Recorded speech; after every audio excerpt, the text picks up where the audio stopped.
Hello दोस्तों, मैं फिर हाजिर हूं आपके सामने। वही शक्ल वही सूरत, ये तो चेंज नहीं होनी, ये तो वही रहनी है। बट हाँ, टॉपिक ज़रा सा चेंज होगा इस बार लॉजिकल रीजनिंग के नए फ्लेवर के साथ में आया हूं। आज हम करने वाले हैं सीक्वेंस एंड सीरीज।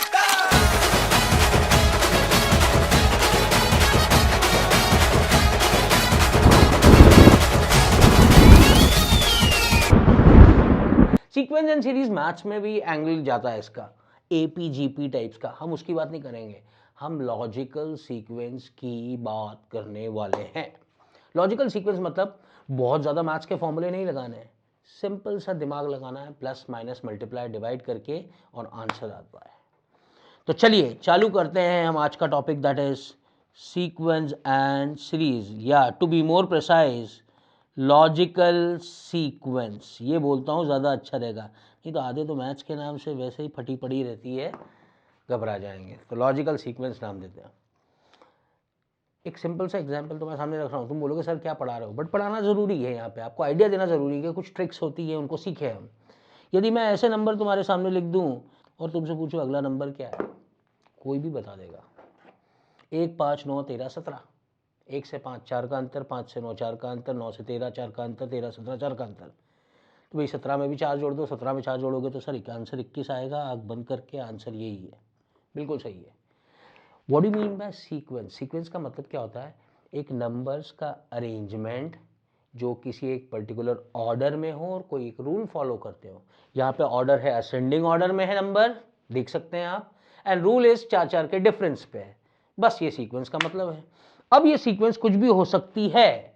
अगला एग्जाम्पल मैं तुम्हारे सामने ये रख रहा हूं, 1 4 9 16 25 36। अगला नंबर बताओ। अब सर यहाँ पे डिफरेंस तो सेम नहीं है, बट ये नंबर देख के ही मेरी दिमाग की बत्ती जल गई है। देखे देखे नंबर लग रहे हैं, 1 4 9 16 25 36। ये सारे नंबर्स के स्क्वायर्स हैं। 1 का स्क्वायर 1, 2 का स्क्वायर 4, 3 का स्क्वायर 9, 4 का स्क्वायर 16, 5 का स्क्वायर 25, 6 का स्क्वायर 36। तो अगला 7 का स्क्वायर आएगा। 7 का square would be 49। So the next term would be 49। तो सबसे पहली इंपॉर्टेंट चीज सीक्वेंस एंड सीरीज के क्वेश्चन सॉल्व करते समय आपको नंबर्स के स्क्वायर्स और क्यूब्स याद होने चाहिए।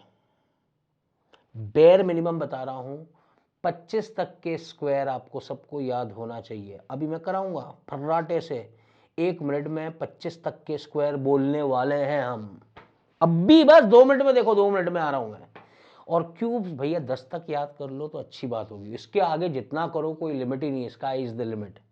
बट 10 तक के क्यूब याद करो। तो ये याद होने चाहिए, क्योंकि इनसे क्या होता है, आंसर्स दिखते हैं। आज कई सारे एग्जाम्पल्स मैं कराऊंगा तुमको, इसमें एग्जाम्पल करना है अपने को, और कुछ नहीं है। कई सारे एग्जाम्पल्स ऐसे दिखेंगे जहाँ पे ये काफ़ी हैंडी होते हैं, यदि आपको याद हो तो। आंसर्स दिखने लगते हैं आपको यदि ये चीज़ पता हो तो चलिए 25 तक के स्क्वायर के लिए रेडी। 1 से लेके 25 तक के एक सांस में, बिना सांस मेरी फूलती है, साइज देख के देख रहा हो, लग रहा होगा मेरा, बट ठीक है, कोशिश करेंगे अपन।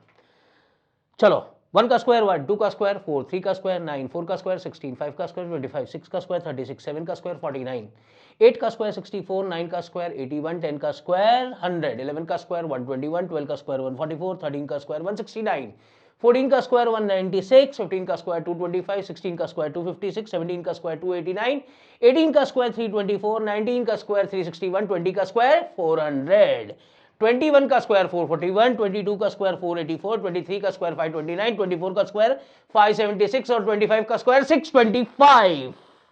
याद हुआ? नहीं।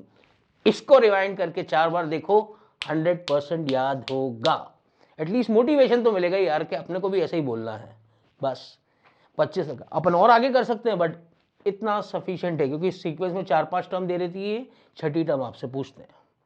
इसी तरीके से क्यूब के हौले हौले, 1 का क्यूब 1, 2 का क्यूब 8, 3 का क्यूब 27, 4 का क्यूब 64, 5 का क्यूब 125, 6 का क्यूब 216, 7 का क्यूब 343, 8 का क्यूब 512, 9 का क्यूब 729 और 10 का क्यूब 1000। तो ये क्यूब है। अब मैं क्यों बोल रहा हूँ, कई सारे एग्जाम में आया हुआ ये सवाल, find the missing term of the sequence. उसमें दो प्रकार के सवाल बनते हैं सीक्वेंस एंड सीरीज में। फाइंड द नेक्स्ट टर्म, शुरू की 5 टर्म देके छठी निकालनी, या 6 देके 7वीं निकालनी, या फिर 8 टर्म दे देंगे, बीच में से कहीं से भी एक कोई गायब कर देंगे, तो वो मिसिंग टर्म निकालना है।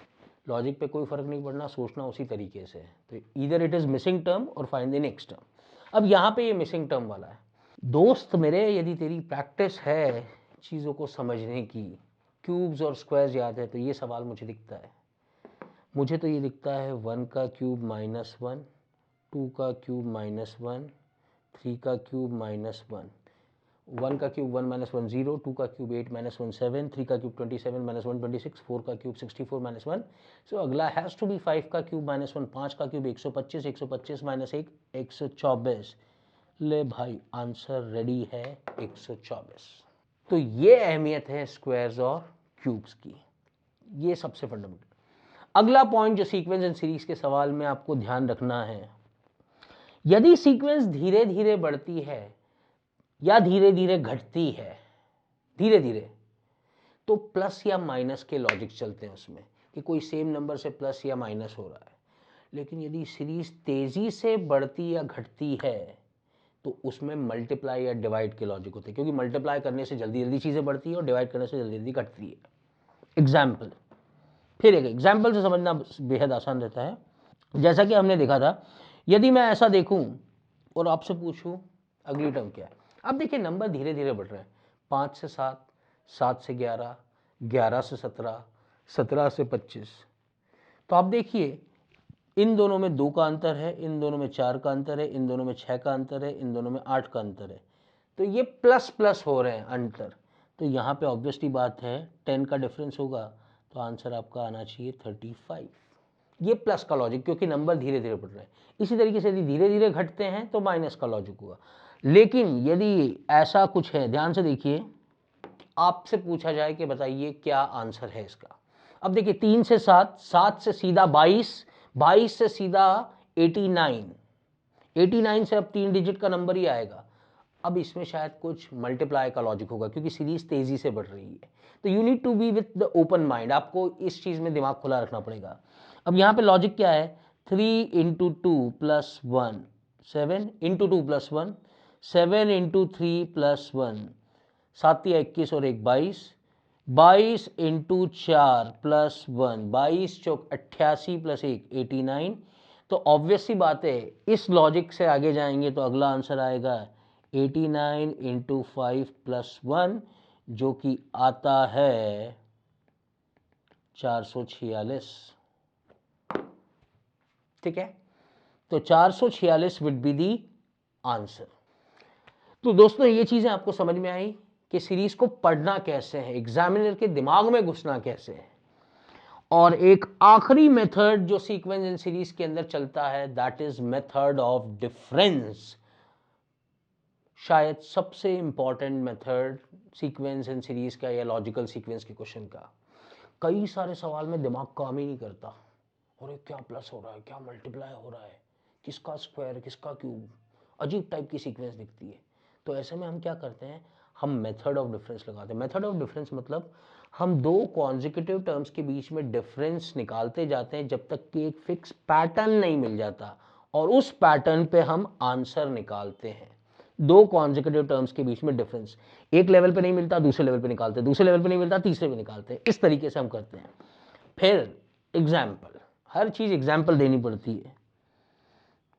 रांचो में 3 इडियट देखी थी, वो प्राइस टैग को हर एग्जाम्पल से एक्सप्लेन करता था, वैसे ही मेरे को भी वैसे ही करना पड़ता है। चलो, एक सीक्वेंस रखी है आपके सामने, 2 5 10 21 42 77 क्वेश्चन मार्क, इसका अगला टर्म निकालिए। लगा लीजिए दिमाग थोड़ा सा, कितना मल्टीप्लाई हो रहा है, डिवाइड हो रहा है, कुछ प्लस हो रहा है, माइनस हो रहा है, क्या हो रहा है, दिमाग में नहीं चलता है। 90% सवाल में ये लॉजिक काम करता है। हम मेथड ऑफ डिफरेंस लगाते हैं। चलिए, हम दो कॉन्जिक्यूटिव टर्म के बीच का डिफरेंस लेते हैं। इन दोनों के बीच का डिफरेंस 3, इन दोनों के बीच का 5, इन दोनों के बीच का डिफरेंस 11, इन दोनों के बीच का डिफरेंस 21, इन दोनों के बीच का डिफरेंस 35। यहां तो कोई पैटर्न नहीं मिला, एक लेवल अगले पे डिफरेंस पे चलते हैं। इन दोनों के बीच का डिफरेंस 2, इन दोनों के बीच का 6, इन दोनों के बीच का 10, इन दोनों के बीच का 14। क्या यहाँ पैटर्न मिला है?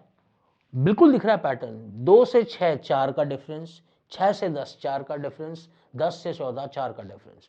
अब फिक्स डिफरेंस आ गया है। तो इसी लॉजिक से चलूँ तो यहाँ पे 14 और 4 18 का डिफरेंस होना चाहिए। 4 4 से बढ़ रहा है।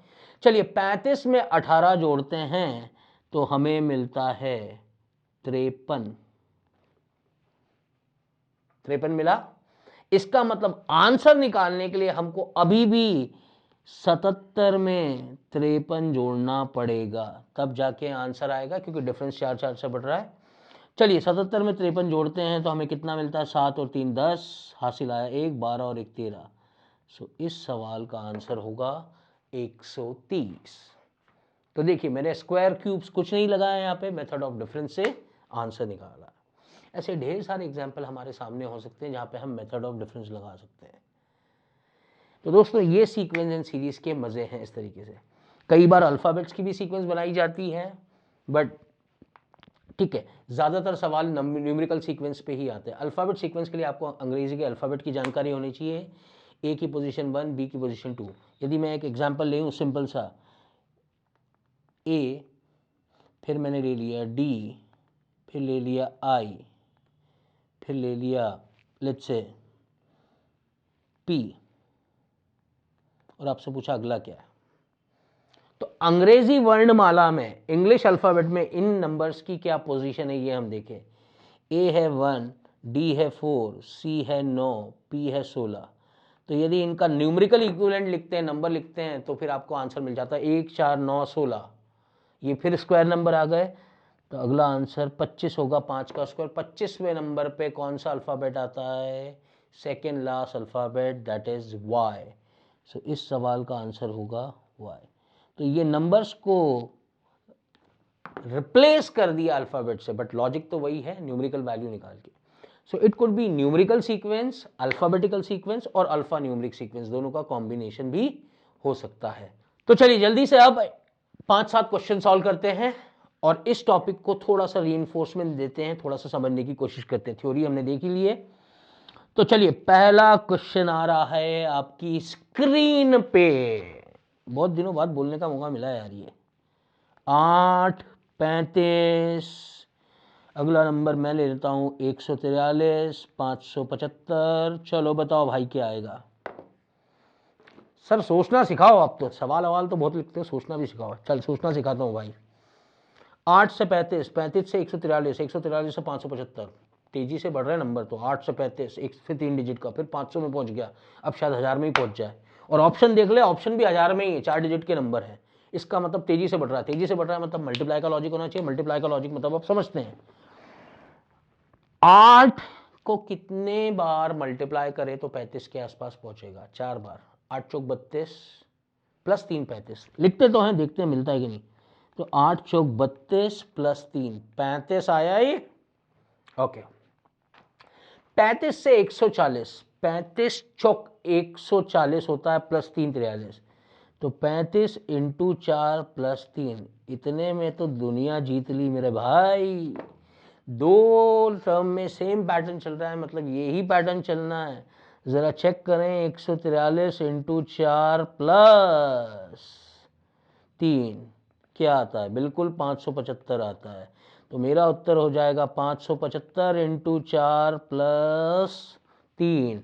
आंसर होगा 2303। ये अगला टर्म आएगा। इस सवाल के 4 ऑप्शन यदि आपको देंगे तो 4 डिजिट में ही दिए होंगे, जिससे आपको काफी ऑब्वियस हो जाएगा कि सवाल के किस पैटर्न पे चलना है। चलिए अगला सवाल करते हैं हम।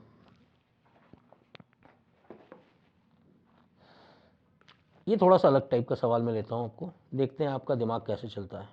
अगली टर्म निकालिए। 1 3 6 11 18 29, अगली टर्म।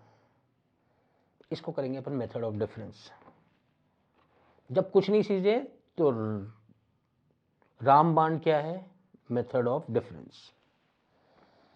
दोनों के बीच 2 का अंतर, दोनों के बीच 3 का अंतर, दोनों के बीच 5 का अंतर, 7 का अंतर, 11 का अंतर। कोई पैटर्न है क्या? ये एक और स्पेशल टाइप के नंबर हैं जिन पे काफ़ी सारे सवाल बन सकते हैं। 2, 3, 5, 7, 11 कौन से नंबर्स हैं ये? प्राइम नंबर्स, वो नंबर जो खुद से जाते हैं और 1 से जाते हैं, ये प्राइम नंबर की सीरीज़ है। तो 13 के बाद अगला 11 के बाद अगला प्राइम नंबर आता है 13, तो 11 के बाद अगला प्राइम नंबर आता है 13, तो 29 में आप 13 जोड़ेंगे तो आपका उत्तर होना चाहिए 42, 42।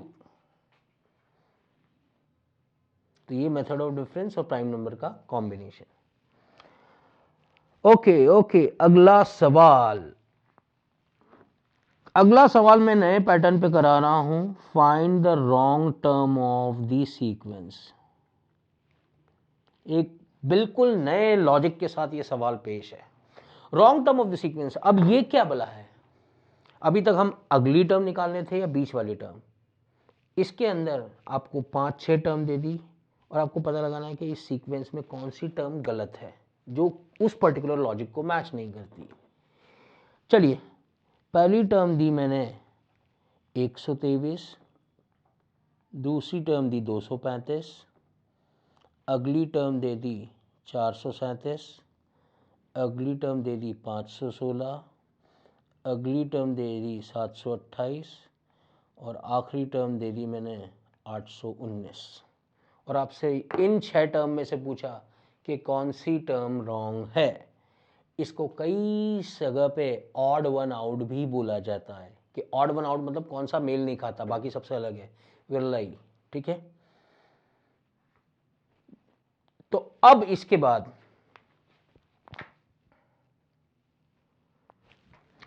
तो सवाल समझने के बाद अब इसको अप्रोच कैसे किया जाए, ये बिल्कुल नया पैटर्न, ताजा गर्मा गर्म उतारा हुआ आपके लिए। आप यहां पे देखें 123, 235, 437, 516, 728, 819, डिफरेंस लगा के देख लीजिए, डिफरेंस सेम नहीं आएगा। किसी नंबर के स्क्वायर क्यूब के आजू बाजू भी नहीं है नंबर। तो क्या यहाँ पे odd one out with in the term छुपा हुआ है। हर टर्म को इंडिविजुअली देखिए, किसी एक पर्टिकुलर पैटर्न को फॉलो कर रही है। वो क्या पैटर्न है? पहले 2 नंबर का टोटल तीसरा नंबर है। 1 + 2 3, 2 + 3 5, 4 + 3 7, 5 + 1 6, 7 + 2 होता है 9, जबकि यहां पे दिया हुआ है 8। चोर पकड़ा गया, ये गलत टर्म है। आखिरी में 8 + 1 9 वापस हो रहा है। तो wrong terms of the sequence या ऑड वन आउट कौन सा है? 728। तो लॉजिक कुछ भी हो सकता है, दुनिया खुली हुई है। आसमान के नीचे जितनी भी चीजें हो सकती है सब पे लॉजिक बन सकता है। इसीलिए लॉजिकल रीजनिंग इतना इंटरेस्टिंग है, आपके ज्ञान के चक्षु खोल देता है, आपको बांधे नहीं रखता, हर तरफ सोचने पे मजबूर कर देता है। तो दोस्तों, ये मैंने कुछ एग्जाम्पल लिए हैं आपको सीक्वेंस एंड सीरीज के। इसी पैटर्न पे अधिकतर कॉम्पिटेटिव एग्जाम्स के अंदर आते हैं क्वेश्चंस। तो इसको प्रैक्टिस करते जाइए, नंबर से खेलते रहिए। लॉजिकल सीक्वेंस के क्वेश्चन कभी भी बनाने में कोई भी दिक्कत नहीं आएगी। और इसी वादे के साथ कि अगली बार फिर मैं आपसे मिलूंगा एक नए टॉपिक के साथ, आपसे विदा लेता हूं। सुरक्षित रहिए, सेफ रहिए, अगली बार तक की मुलाकात तक। बाय बाय एंड चाओ।